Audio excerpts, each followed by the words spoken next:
My name is Riggs, and on this channel we do vaping product reviews, and today we're going to be having a look at the Phobia by Trypophobic Mods.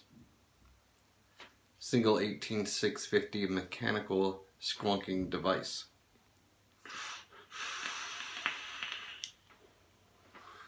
Now, I've had this thing for a good many weeks. I haven't been able to put it down. It is a loner. The boss man gave this to me, told me to use it, try it out, review it, see what I thought about it. I've been putting it off because the more I put it off, the more I get to use it. Yeah, that's shallow, but it works, right? Yeah, but I have to give it back. So I have to do that. So it's time to review it. We're having up and close. Then I'm going to tell you how much it cost, whether I think it's worth it, and all that good jazz, or non-jazz. Let's have a look. Alright, so here we have our Phobia. It's all stripped out. So what you're going to get is you're going to get a box like this. And it's going to have your Phobia inside, and inside the Phobia is going to be your bottle, and then you're going to get a spare bottle. Both bottles are going to be this PTE plastic. Would have liked to have seen at least one silicone option, but they are both going to have this knurled stainless steel cap, which I do really like. Now they're not overly hard, but they're not, they're not silicone soft either. But both will come with their own tube, so no one tube, two bottles kind of situation. There's no sharing of the tubes. It's going to have its own tube. However, neither tube is cut at an angle, so you are going to want to cut those tubes so you don't have a suction malfunction issue. I think these bottles are going to hold about 7 mL of liquid. Then if we move this aside, we're going to have a look at the 510. The 510 is a Mod Master 510. It does come apart in 3 sections made of brass and stainless steel, and also a Delrin insulator here to prevent the positive from touching the negative. That's going to screw into the base of the atomizer plate, or the atomizer base plate, whatever you want to call it. That is a spring-loaded connection. Had absolutely no problems with any of my atomizers fitting on here. And then you're going to get this brass collar here that screws onto the 510 pin, and it will stop at the end of the threads, which is at the end and butts up against this collar here. Now when you screw your atomizer down, you'll see that this collar will start to protrude towards the bottom. And what that does is that moves this collar in line with the positive connector from the battery here as that moves in, so that it hits that collar. And then of course you've got your retaining nut, which holds it all together. Then you've got your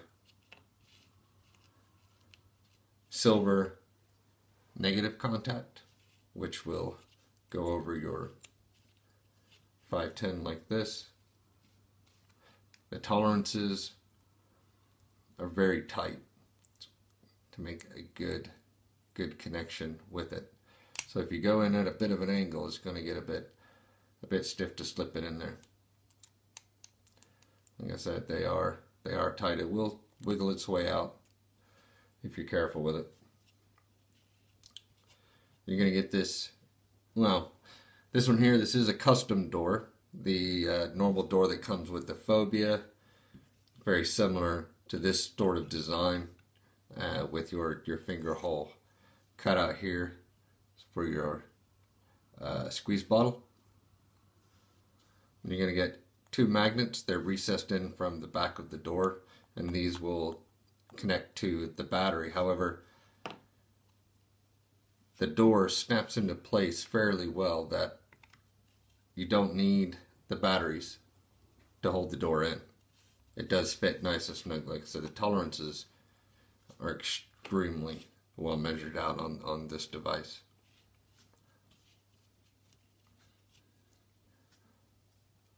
They printed in a sort of battery compartment, so you've got this area here, this rounded for your battery to just drop in, and it doesn't move. There's no battery rattle at all. And then you've got this lip here where your bottle sets. The tension on your positive connector starts here, and you don't have a very long throw, but there is some resistance there. But once you get the bottle in and the battery, you have that little bit more resistance that's applied up here. So overall resistance of the fire button is pretty good, even if the throw isn't very long at all. But there are no safety features. There is no master shutoff. There is no lockout on the button. There is no cutout to remove the battery. It is a sort of old school knock the battery out and then pull your bottle out kind of situation. Not overly painful. It's something that I've always been used to doing. It's, you know, we're getting a little bit spoiled by these cutoff switches and stuff that are starting to come out. But this one is a bit more of a modern take on a very old school style squonk box. Alright, so what I'm going to do is I'm going to put this all back together, and then we'll pop up top and have a bit of a chat now that I've found our fire button, because we need that. Alright, let's have a look.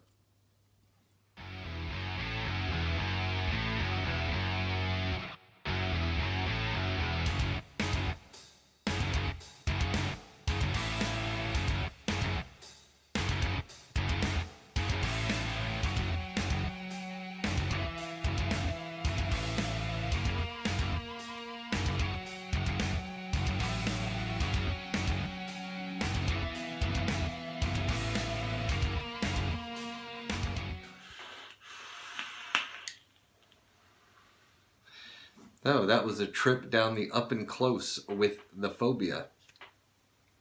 Great little squonk box this is. Fits in your hand. It's not exactly ergonomic design, but, and my hands are small, it fits in there really well, almost like it was made for me.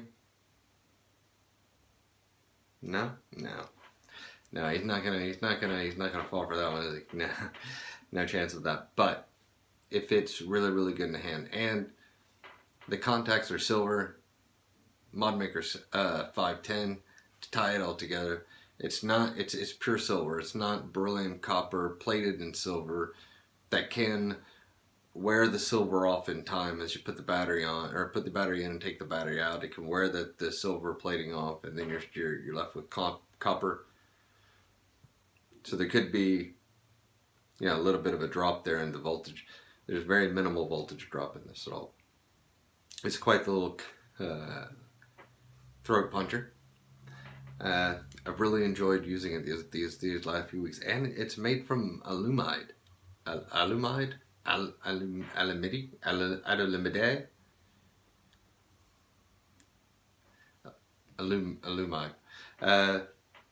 This means it's stronger than plastic, even 3D printed plastic, because you got PLA and then you've got ABS and then other stuff, and then you got alumide, which is aluminum fused powder, all the way up to, I think they do like a carbon fiber as well. And the whole process is different. I mean, we're not talking about a sort of desk jet printer that sits on your computer table. This is a printer that's like, it wouldn't fit in my little men dwelling here. And you've got, like I said, you've got PLA, which has a threshold of like 60 to 70 degrees centigrade before it will start to warp. So you can have boxes made out of PLA. It is the cheaper end of the spectrum, and it definitely wouldn't dry fire your coils on them. Or you can have ABS, which will warp it around 100 degrees C. I have several ABS boxes, and you know, I'll dry fire my coils on this with no adverse effects. Guess it's kind of a use at your own risk as to whether you want to do that or not. And then you have this alumide, which has a threshold of about 130 degrees C, so you dry file the coils on here with absolutely no problem whatsoever.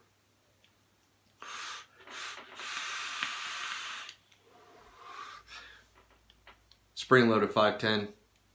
All my atomizers have felt flush on here. I haven't a single one that has not fit snug as a bug, and that proverbial rug. The alumide texture, it means that you end up with a matte sort of finish. It's got that kind of metallic kind of sparkle in there, and that's the aluminum flakes or aluminium. Yeah, I'm bridging that language barrier there, and this makes it strong. I mean, it's not flexible like plastic. The only thing flexing here is my weak and feeble grip, but it's super strong. So I feel that if I were to drop it, it could withstand a drop off the table. This is a loaner. I've never dropped it. Putting that disclaimer out there, but it's stronger and it's more durable, and it looks different. It looks different from a lot of your swamp boxes that are on the market today. And it comes in at 120 pounds to 130 pounds ish, depending on what door you have. If you have a custom door, it's going to be a little bit more. So aesthetically, it set itself apart from a lot of the ones that are coming out today. So it's different.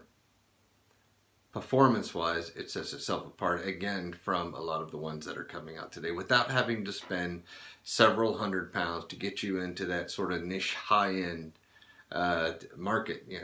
130 pounds gets you quite its weight worth of mod. For such a small box, it has a really big attitude, and that's one of the things I really love about this, and one of the reasons why I've not really been able to put it down. I take it pretty much everywhere I go, and now I have to return it, and I'm a little sad about that.